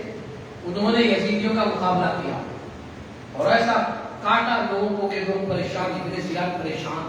اگر اس اکیلے آدمی کا یہ عادت ہے تو اگر یہ فوج میں ہوں گے تو کیا حالت ہوگا. ابن زیاد نے کہا کہ اے شہزادے, ہم آپ سے جنگ کرنا نہیں چاہتے, میں آپ سے صلح کی بات کرنے کے لیے آیا ہوں, لہذا بیٹھے بات چیت کریں گے, کوئی حل نکالیں گے. حضرت مسلم بن عقیل نے کہا کہ چلو ٹھیک ہے, جب تم صلح چاہتے ہو, بات چیت چاہتے ہو تو بات کریں گے. محل میں بلایا گیا. حضرت مسلم بن عقیل جب محل میں داخل ہوئے تو پیچھے سے آپ پر حملہ کیا گیا اور آپ کو وہیں پر شہید کر دیا گیا. کربلا میں امام حسین کی خاطر شہید ہونے والے سب سے پہلے حضرت مسلم بن عقیل رضی اللہ عنہ, ان کے سر پاک کو کوفہ کے بازار کے بیچوں بیچ لٹکا دیا گیا اور اعلان کیا گیا کہ کوئی بھی نام لے کر امام حسین کا اس کا یہی حشر کیا جائے گا. آپ اپنے دونوں چھوٹے بچوں کو لے کر کے آئے تھے کوفہ، ان دونوں شہزادوں کو بھی گرفتار کر کے ان کو بھی شہید کر دیا گیا. پہلے دو شہزادے جو کربلا کے وقت شہید ہوئے امام حسین کی خاطر. الغز یہاں پر آپ کی شہادت ہوئی، وہاں پر امام حسین کو کیا ملا ہے؟ آپ کو ذہن میں یہ بات سمجھ میں آ رہی ہے نا؟ تو خط ملا. امام حسین نے خط پڑھا، بڑے خوش ہوئے. صحابہ کرام جو روک رہے تھے ان کو بتایا کہ بھائی دیکھو، لوگ کہتے ہیں کہ وہ صحابہ کرام کیوں نہیں گئے، امام حسین اکیلے کیوں گئے؟ اس وجہ سے کیونکہ امام حسین جنگ کرنے نہیں چاہ رہے تھے. اگر امام حسین جنگ کرنے کی نیت سے جاتے تو امام حسین کے سامنے صحابہ کرام کی صفیں ہوتی. صحابہ کرام آپ کے ساتھ نہیں رہنے کی وجہ یہ ہے کہ امام حسین جنگ کرنے کے لیے نہیں جا رہے ہیں. انہوں نے خط بتایا، کہا کہ دیکھو تم لوگ مجھے روک رہے ہو. مسلم بن عقیل نے لکھا کہ بڑے اچھے حالات ہیں، ایک ہی وقت میں 10,000 لوگوں نے بیعت کی ہے، لہذا مجھے جانا پڑے گا. آپ نے اپنے مخصوص لوگوں کو لیا، لے کر کے چلے، سفر شروع کیا. جاتے رہے. مختصر یہ کہ بعض روایتوں میں لکھا ہے کہ تقریباً 1,000-2,000 لوگ آپ کے ساتھ چلے تھے، عام لوگ بھی تھے اس میں. راستے میں چھٹتے جب لوگوں کو معلوم ہوا کہ وہاں کے حالات خراب ہو گئے تو لوگ چھٹنا شروع ہو گئے اور 72 لوگ باقی رہے. 72. اب یہ 72 لوگوں کا قافلہ چلا، آگے بڑھتا رہا. الغرض اس میں کچھ آگے پیچھے تعداد اختلاف ہے کیونکہ شہدائے کربلا کی تعداد 72 بتائی گئی. اب اس میں تقریباً کئی ساری خواتین بھی تھی، معصوم بچے بھی تھے. یہ قافلہ چلا اور آپ کو راستے میں پتا چلا کہ آپ کے چچا زاد بھائی حضرت مسلم بن عقیل کو شہید کر دیا گیا. حضرت امام حسین نے کہا کہ میرے بھائی کو جب شہید کر دیا گیا اب میں واپس نہیں ہو سکتا، مجھے جا کر قصاص لینا پڑے گا، مجھے بدلہ لینا پڑے گا. آپ آگے بڑھنے لگے. الغرض یزید کو پتا چلا کہ امام حسین آنے والے ہیں. ابن زیاد نے کہا، راستے میں امام حسین رضی اللہ تعالیٰ کو روک دیا گیا. آپ نے اپنے ڈیرے خیمے وغیرہ لگائے اور لوگوں سے پوچھا کہ لوگوں کی کون سی جگہ ہے، تو لوگوں نے بتایا کہ حضرت اس کا نام کربلا یہ زمین ہے، سرزمین جس کے تعلق سے میرے نانا جان نے مجھ سے کہا کہ مجھے اس زمین پر شہید کیا جائے گا. سب جانتے ہیں شہادت ہونے کے جان بوجھ کر اپنے آپ کو شہادت گاہ تک لے جانے کی وجہ کیا؟ حالانکہ آپ پلٹ سکتے تھے، آپ واپس جا سکتے تھے. امام حسین رضی اللہ تعالیٰ سمجھوتا کر سکتے تھے، کوئی اور راستہ نکال سکتے تھے. ابن زیاد نے کہا کہ بھائی خلیفہ مان لو یزید کو، ہم آپ کو چھوڑ دیں گے. بلکہ چھوڑنے کے ساتھ ساتھ کسی شہر کی گورنری دیں گے، حکومت آپ کو دے دیں گے، مال و دولت دیں گے. امام حسین رضی اللہ تعالیٰ نے کہا کہ سب کچھ میں سے کچھ بھی نہیں چاہیے، میں یزید کو اپنا خلیفہ نہیں مانتا. اب یہاں پر آپ کو توجہ فرمائیں، یزید کے تعلق سے امام حسین رضی اللہ تعالیٰ عنہ جانتے تھے اور دیگر صحابہ کرام بھی جانتے تھے. تمام مکاتب فکر کے لوگوں نے اپنی کتابوں میں یزید کی زندگی کے احوال لکھے کہ وہ شرابی تھا، وہ زانی تھا، وہ شریعت کو توڑنے والا تھا، سنتوں کو چھوڑنے والا تھا، نمازیں نہیں پڑھتا تھا اور سگی بہنوں سے نکاح کرنے کو جائز کہتا تھا، پھوپھی سے نکاح کو جائز کہتا تھا اور سوتیلی ماں سے نکاح کو جائز کہتا تھا. یہ ساری خرابیاں یزید کے اندر تھی. امام حسین رضی اللہ تعالیٰ عنہ اگر یزید کے ہاتھ پر ہاتھ دے دیتے تو قیامت تک کے لیے شریعت توڑنے والوں کو خلیفہ بنانا جائز ہو جاتا. قیامت تک شریعت سے کھلواڑ کرنے والوں کو اپنا سربراہ، اپنا سرپرست مانے جانا لگتا تھا. لہذا امام حسین رضی اللہ تعالیٰ عنہ نے قیامت تک باطل کو توڑنے کے لیے اور شریعت کے خلاف کام کرنے والے کو اپنا سرپرست لوگ نہ بنائے، یہ تعلیم و سبق دینے کے لیے امام حسین رضی اللہ تعالیٰ عنہ نے اپنی اپنے خاندان کی جانوں کے نذرانے پیش کیے، لیکن باطل اور گنہگار سفاک و ظالم شخص کو اپنا خلیفہ تسلیم نہیں فرمایا۔ بس دو ہی باتیں تھیں۔ اب یہاں پر شخصی جنگ نہیں ہے، ذاتی جنگ نہیں ہے، یہاں پر حضرت امام حسین اور یزید کی جنگ نہیں ہے، یہاں پر جنگ ہے تو حسینیت کی اور یزیدیت کی ہے۔ یہاں پر نظریات کی جنگ ہے، یہاں پر حق ہے، سنت ہے، قرآن ہے، ایمان ہے، شریعت ہے، احکامات خداوندی اور فرامین مصطفیٰ ہے، اور یہاں پر یزیدیت ہے، یہاں پر گناہ ہے، شراب ہے، زنا ہے، پامالیاں ہے، شریعت کو توڑنے والے اعمال ہیں۔ یہ دو چیزیں ایک جگہ جمع نہیں ہو سکتی۔ امام حسین نے کہا کہ ایسے شخص کے ہاتھ پر میں بیٹھ کروں، ایسے شخص کے ہاتھ پر میں ہاتھ دوں، لہذا میں نہیں دوں گا۔ لوگوں نے کہا کہ اگر آپ نہیں دیں گے تو آپ کو شہید کر دیا جائے گا۔ آپ نے کہا منظور ہے، میں شہید ہونے کے لیے تیار ہوں۔ امام حسین رضی اللہ تعالیٰ عنہ وہ لوگ جو یزیدی لشکر میں تھے، کوئی بھیڑ نہیں تھے، کوئی غیر مسلم نہیں تھے، کوئی ایمان سے دور نہیں تھے، کلمہ پڑھنے والے، نمازیں پڑھنے والے، مسجدوں کو آباد کرنے والے تھے، لیکن آج کیسا منظر تھا کہ خود کو مسلمان کہنے والے آج نبی کے گھرانے کے دشمن بنے۔ بلکہ یہاں پر لکھا ہے کہ جب پہلا دن تھا، ظہر کی نماز کا وقت آیا، جب 1000 یا 400 لوگ آ کر کے امام حسین کو روکے، 1000 لوگ آ کر روکے، تو اس وقت ظہر کی نماز کا جب وقت ہوا تو آپ کے پیچھے وہ لوگ جا کے نماز پڑھنے لگے۔ امام حسین نے کہا کہ لوگوں، مجھے روکتے بھی ہو، میری مخالفت بھی کرتے ہو، میرے پیچھے نماز بھی پڑھتے ہو، تو لوگوں نے کہا کہ ہم آپ کو جانتے ہیں، ہم نبی کے نواسے ہیں، آپ سے اچھا امام کون ہو سکتا ہے؟ ہم آپ کے پیچھے نماز نہیں پڑھیں گے تو کہاں پہ نماز پڑھیں گے؟ یہ جذبہ بھی دکھایا ہم لوگوں نے۔ لیکن دنیا کی محبت، دنیا کی لالچ اور دنیا کی خاطر ان لوگوں نے ایسے عظیم خان وعدے کے خلاف دشمنی کا اعلان فرمایا۔ تمام لشکر نے آپ کو گھیر لیا، پانی بند کر دیا گیا، 3 دن تک پانی بند تھا۔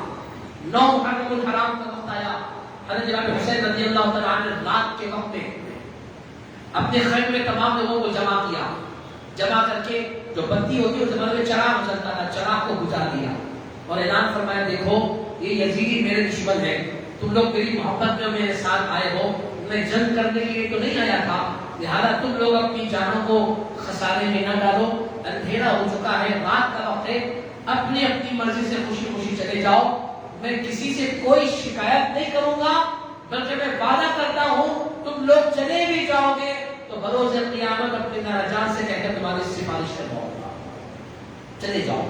تھوڑا وقت دیا گیا، پھر تھوڑی دیر کے بعد جب روشنی لگائی گئی تو ان میں سے کوئی ایک بھی اٹھ کر کے نہیں گیا، سب بیٹھے رہے۔ امام حسین نے کہا کہ کیوں نہیں گئے؟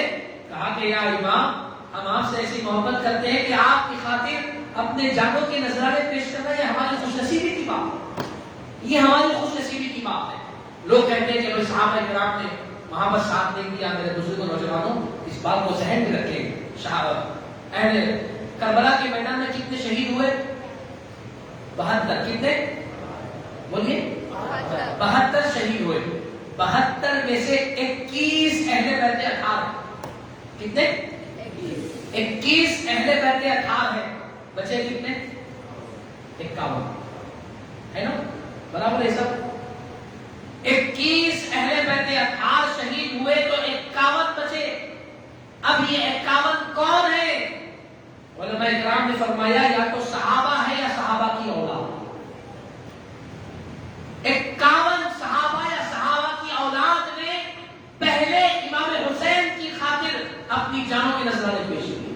اہل بیت اطہار کو آگے بڑھنے نہیں دیا، کہا کہ پہلے ہم جائیں۔ پہلے صحابہ کے بچے آگے بڑھے، صحابہ کرام آگے بڑھے، مقابلہ کیا۔ اہل بیت اطہار سے محبت کرنے والے لوگ آگے بڑھے، مقابلہ کیا، اپنی جانوں کے نذرانے پیش کیے۔ جب 10 محرم کو تمام لوگ شہید ہوئے صحابہ کرام میں سے، تو اب اہل بیت اطہار آنا شروع ہوئے۔ حضرت قاسم، حضرت علی اکبر، حضرت علی اصغر، میرے بزرگوں و جمال اور محمد، حضرت زینب رضی اللہ تعالیٰ عنہ کی شہزادی، حضرت عباس، حضرت عثمان بن علی، حضرت ابو بکر بن علی، حضرت عمر بن علی، یہ حضرت علی رضی اللہ تعالیٰ کے دیگر شہزادے، اور حضرت علی نے اپنے بیٹوں کے نام حضرت عمر، حضرت ابوبکر، حضرت عثمان کے نام پر رکھے. وہ لوگ بھی کربلا کے میدان میں شہید ہوئے، وہ لوگ بھی مقابلہ کیے. حضرت قاسم رضی اللہ تعالیٰ عنہ کا واقعہ لکھا کہ جب تمام لوگ شہید ہوئے، چند لوگ باقی رہ گئے.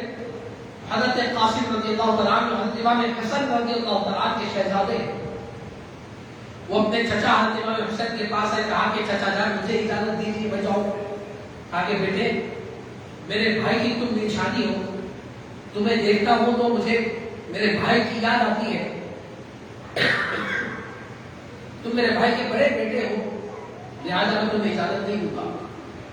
حضرت قاسم رضی اللہ تعالیٰ نے ایک پیپر کا ٹکڑا نکال کر کے کہا کہ چچا جان میرے بابا نے بہت سال پہلے اپنی حیات میں مجھے یہ پیپر کا ٹکڑا دے کر تعویذ بنا کے دیا تھا اور کہا تھا کہ بیٹے کو اپنے پاس رکھنا، اور جب میرے بھائی حسین پر بہت بڑا مشکل وقت آئے تو تم اس تعویذ کو کھول کر دینا. آج کے جیسا مشکل وقت میں نے آج تک آپ پر نہیں دیکھا، اور جب میں نے یہ مشکل وقت دیکھا ہے تو میں نے آج تعویذ کو کھول کر دیکھا. تو اس میں بابا جان نے کہا ہے کہ بیٹے جب میرے بھائی کے لیے جان قربان کرنے کا وقت آ جائے تو سوچنا نہیں، اب میرے بھائی کے لیے اپنی جان کو نچھاور کر دے. آپ نے کہا کہ چچا جان اگر میں آج آپ کی خاطر مقابلہ نہیں کروں گا تو بروز قیامت اپنے بابا کو کیا چہرہ دکھاؤں گا، اجازت دیجیے. آپ نے اجازت دی. حضرت قاسم رضی اللہ تعالیٰ عنہ کا مقابلہ، اور جتنے لوگ جا کر لڑتے تھے نا، یہ جا کر ایسی مقابلہ کر کے شہید نہیں ہوتے تھے.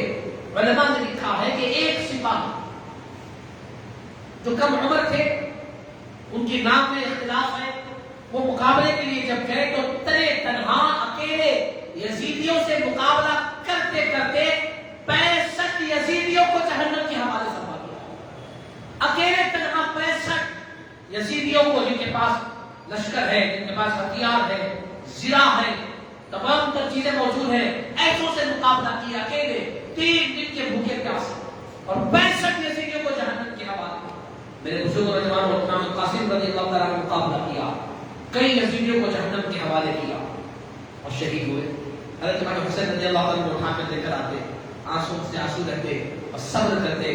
خواتین سے کہتے کہ رونا نہیں، یہ اللہ کی طرف سے امتحان ہے. ہمارے بچے آقا کریم کے پاس حوض کوثر کے پاس اپنے نانا کے ہاتھوں سے جام کوثر پی رہے، لہذا آپ کے شہزادے علی اکبر جو جوان تھے، خوبرو تھے، اور روایت میں لکھا ہے کہ آپ کا چہرے مبارک آقا کریم کے چہرے مبارک کے ہو تھا. لہذا حضرت علی اکبر رضی اللہ عنہ نے کہا کہ ابا جان مجھے اجازت دیں، میرے ہوتے ہوئے آپ آگے کیسے بڑھیں گے، میں جاؤں گا. آپ تشریف لے گئے. آپ کو دیکھا تو لوگوں نے کہا کہ 17 سال کا کم عمر، 17 سال. اب یہاں پر کتنے سے نوجوان ہیں جن کی عمر 17 سال ہے. اپنے آپ کو دیکھیں آپ، اور میری ان باتوں پر غور کریں کہ حضرت امام حسین کے 17 سال کے نوجوان حضرت سیدنا علی اکبر تلوار لیے ہوئے ہزاروں کے لشکر سے مقابلہ کرنے کے لیے جا رہے ہیں. ان کے ایمانی جذبے اور ان کی قوت کا عالم کیا ہے، اور آج تمہاری جوانی کا عالم کیا ہے. روایت میں لکھا ہے کہ بڑے بڑے سورماؤں نے آپ سے مقابلہ کیا، اور آپ نے سب کو گاجر اور مولی کی طرح کاٹتے ہوئے آگے. جب لوگوں نے دیکھا کہ یہ کیسا نوجوان ہے، اتنی کم عمر میں اتنی طاقت اور 3 دن کا بھوکا پیاسا، لہٰذا اس سے ہم مقابلہ نہیں کر سکتے، لہٰذا چاروں طرف سے گھیر کر تیر برساؤ. چاروں طرف سے گھیر کر تیر برسا کر آپ کو شہید کر دیا.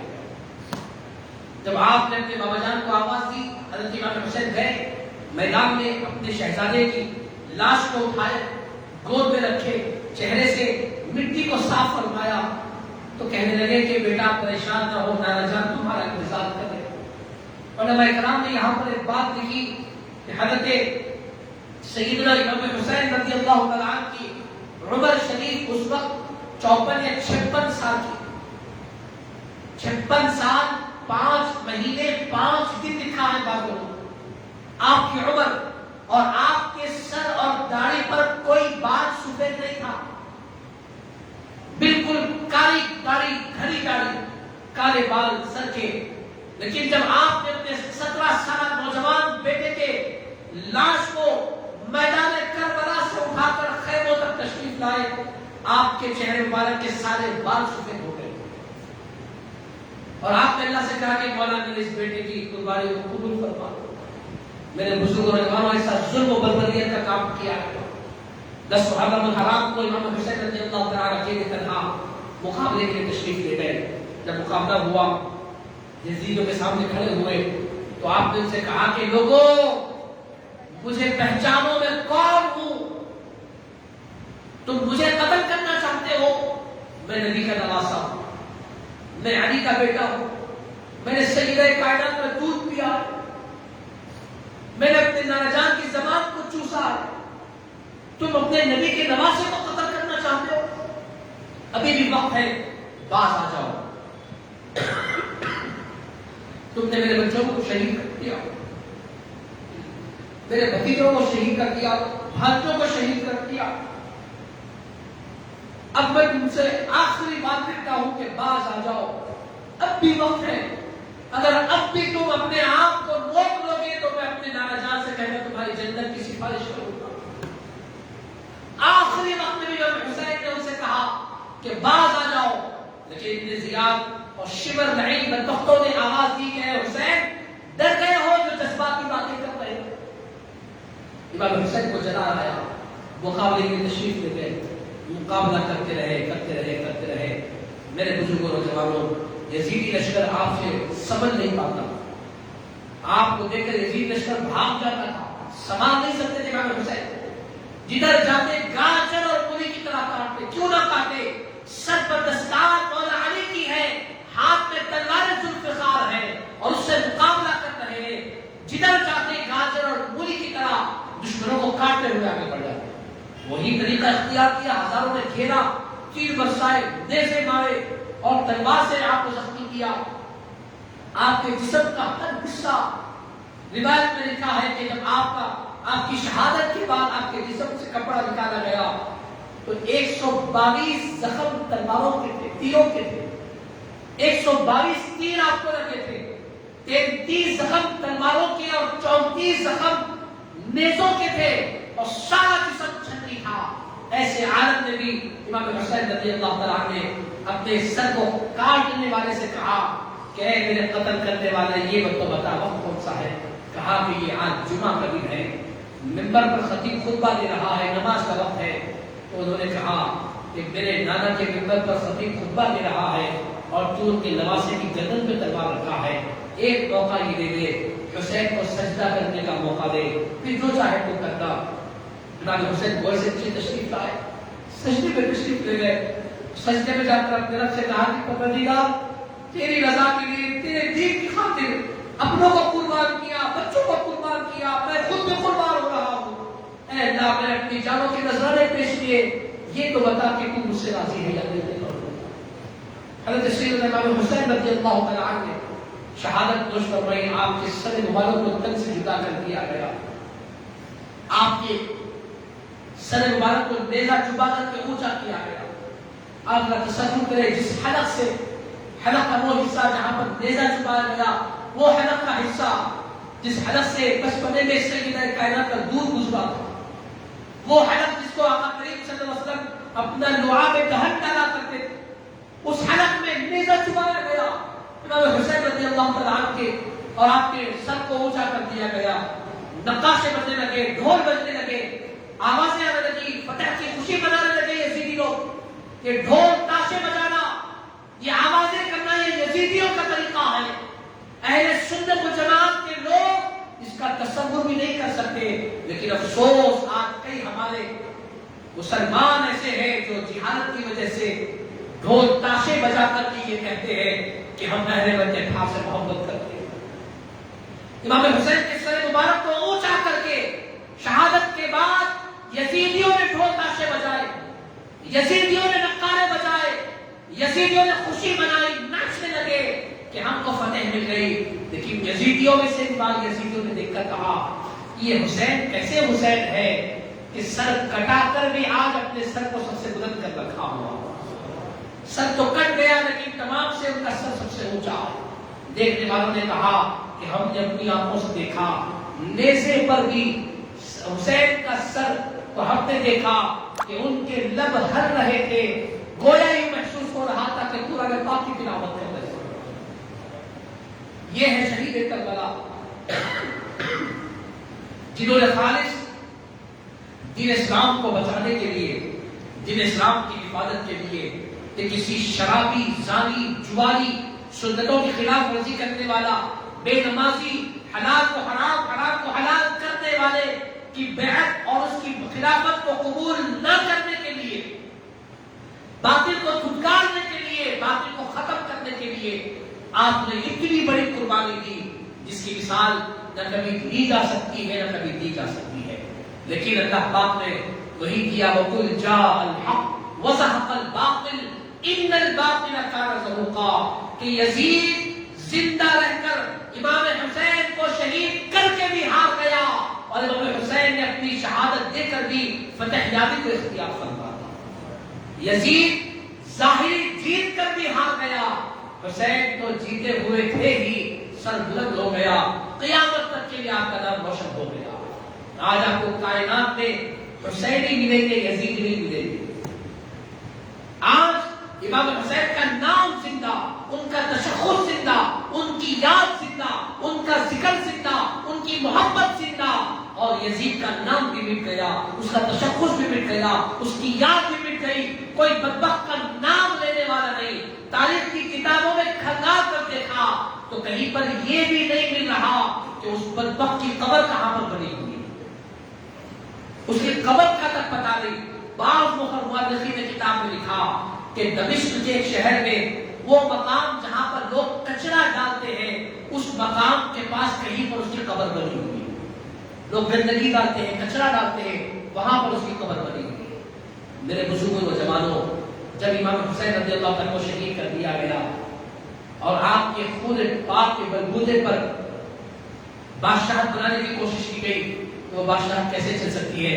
علماء کرام نے لکھا کہ جتنے لوگوں نے اہل بیت اطہار پر ظلم کیا، سب خطرناک بیماریوں میں ملوث ہو کر تڑپ تڑپ کر جانوروں کی موت مرنے والے ہوئے۔ یزید کی موت بھی ویسے ہی ہوئی۔ 39 سال 39 ایئرس کی عمر میں مر گیا یزید، 40 سال بھی پورے نہیں ہوئے، کم عمری میں عمر بھی پوری نہیں ہوئی، بادشاہت بھی نہیں ملی۔ امام حسین کی شہادت کے بعد بے چین رہتا، نہ رات کو نیند آتی، نہ سکون ملتا، اور البتہ ہمیشہ شراب میں دھت رہتا۔ ایک عیسائی خاتون سے اس کو محبت تھی، اس نے کہا کہ مجھ سے شادی کرنا چاہتے ہو تو میرے ساتھ چلو، حالانکہ اس کے دل میں نفرت تھی عیسائی عورت کے دل میں۔ اس نے اس کو بلایا، جنگل میں لے گئی، وہاں جا کر کے اس نے یزید پلید کو نیچے گرا کر وہیں پر اس کی گردن کو کاٹ دیا۔ ایک خاتون کے ہاتھوں مارا گیا۔ اس نے کہا کہ بدبخت مجھ سے شادی کرنا چاہتا ہے، جب تو اپنے نبی کے نواسے کا نہیں ہو سکا تو مجھ عیسائی کا کیا ہوگا؟ جب تو اپنے نبی کے نواسے کی قدر نہ کرا تو میں تو تیرے مذہب کی بھی نہیں ہوں، تو میرا کیا ہوگا؟ لہذا اس نے اپنے ہاتھ سے یزید کی گردن کو کاٹ دیا۔ بعض مورخین نے لکھا کہ خطرناک بیماری اس کے پیٹ میں ہوئی، اسے تڑپ تڑپ کر وہ مر گیا۔ الغرض مشہور یہی ہے کہ خاتون نے اس کی گردن کو کاٹا اور وہیں پر چھوڑ دیا۔ اس کے 6 یا 7 بیٹے 8 بیٹے تھے، ان لوگوں نے اس کو تلاش کیا، 3 دن 4 دن تک تلاش کرتے رہے، کچھ نہ ملا۔ جب اس کے فوج کے لوگ ڈھونڈتے ڈھونڈتے نکلے، وہاں پر پہنچے تو دیکھا کہ اس کی لاش پڑی ہوئی، 4 دن سے سڑی گلی بدبو آ رہی ہے۔ اس کے بیٹوں کو آواز دی، بیٹے آئے، ان لوگوں نے اپنے ناکوں کو بند کیا، چہروں کو چھپایا، اور وہیں پر گندگی میں گڑھا کھود کر بغیر جنازے کی نماز پڑھے، بغیر اس کو غسل دیے، وہیں پر یزید کو دفن کر دیا گیا۔ ایسا حشر ہوا یزید کا۔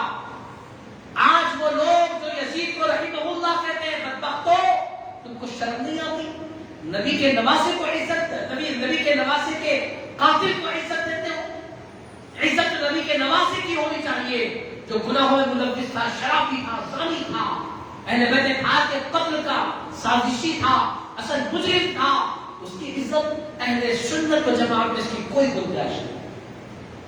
لہذا یہی وجہ ہے کہ آج آپ کو گھر گھر میں حسین حسین دکھے گا، لیکن کوئی آپ کو آج تک نہ یزید دکھا ہے، نہ یزید دکھے گا انشاءاللہ۔ میرے بزرگوں و جوانوں، یہ حشر ہوا یزیدیوں کا، یہ حشر ہوا یزید کا، اہل بیت اطہار کی محبت ہم پر لازم۔ ہر سال یوم عاشورہ آتا رہے گا، اب ہماری ذمہ داری ہے کہ ہم اہل بیت اطہار کی محبت کا جو پیمانہ ہمارے بزرگوں نے، ہمارے اولیاء نے، ہمارے علماء نے، ہمارے اکابرین نے ہم کو دیا ہے، اس پیمانے کے مطابق اہل بیت اطہار سے محبت کریں۔ اہل بیت اطہار سے محبت کے لیے رافضیوں کے طریقے کو اختیار کرنے کی ضرورت نہیں ہے۔ ماتم کر کے محبت کا اظہار کیا جائے گا؟ نہ۔ خون بہا کر کے؟ نہ۔ علما نکال کر کے؟ نہیں۔ عام انگاروں پر بھاگ بھاگ کر نہیں، علاوے بٹھا بٹھا کر کے نہیں، اس کی شریعت میں دور دور تک کوئی گنجائش نہیں۔ یہ سب جہالت ہے، غیر شرعی رسومات ہے، ناجائز اعمال ہے، اہل سنت و جماعت کا دور دور تک اس سے کوئی تعلق نہیں۔ اہل بیت اطہار کی محبت کا تقاضا کیا ہے؟ کہ ان کی تعلیمات پر عمل کیا جائے، ان کے بتائے ہوئے راستے پر چلا جائے، ان کی خاطر نمازوں کی پابندی کی جائے، شریعت کی پابندی کی جائے، سنتوں کی پابندی کی جائے، شریعت کے پابند ہم بنے، یہ لازم و ضروری ہے۔ یہ ہے اہل بیت اطہار کی محبت۔ آج کئی نوجوانوں کو بہکانے کی کوشش کی جا رہی ہے، آج وقت بدل رہا